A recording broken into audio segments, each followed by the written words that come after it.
We asked Carl what he was saying to you. He wouldn't divulge. Could you hear anything up there? He didn't say anything that he hasn't said before. Same old stuff. I'll watch what happens Saturday. Just looked at him. I've said enough that needs to be said right now. He could choose to listen or not.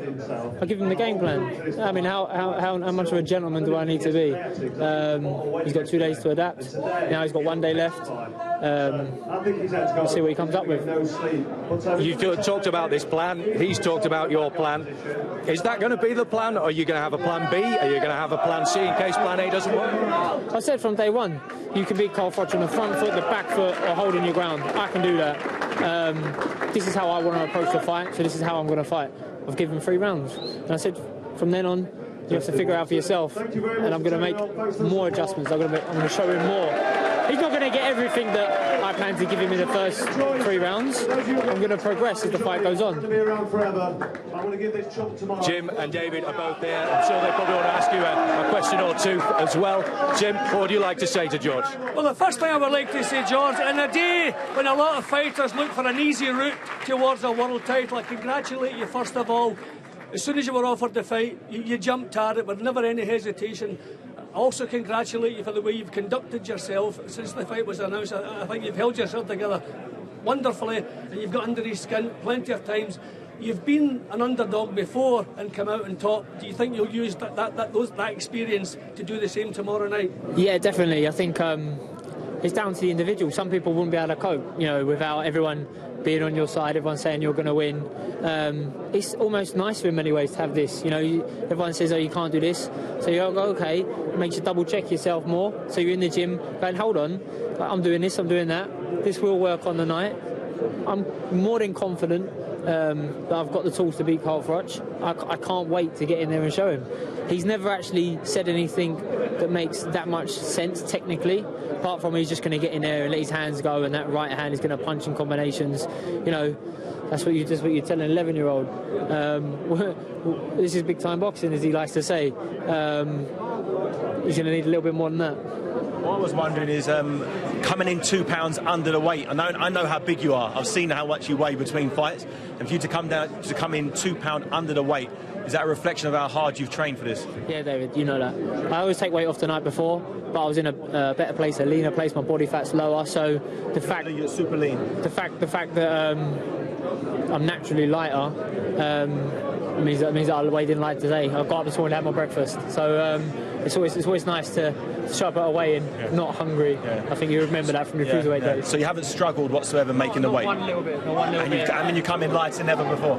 Yeah. I mean, I've had a long time to prepare for this fight, and I was in good shape before I started camp, and I've had a really good conditioning coach, Barry O'Connor, who weighs me every week. We check the body fat, we check the skeletal muscle, everything has to be as it should be. So there's not one day where I think, I want to have that bit of chocolate, because I know it's going to reflect on the scales as much as all the sessions that you're doing as well. So have you curbed your dietary supplements with the Haribo's? Haribo's got sacked off. So did the chocolate. Right.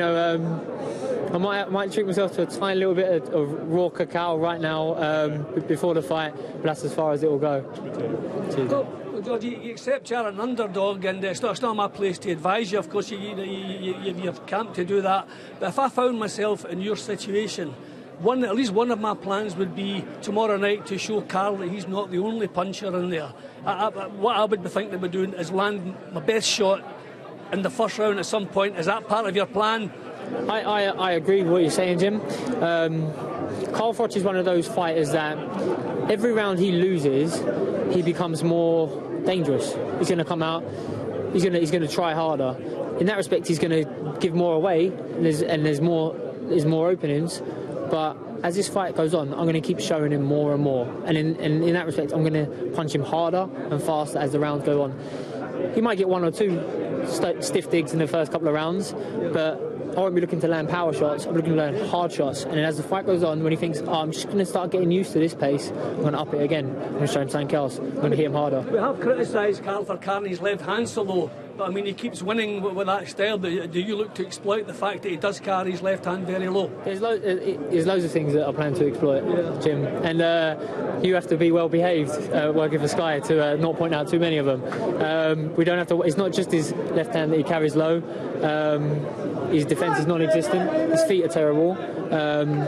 His ring generalship is only really works when his fighter or his opponent allows him to impose himself.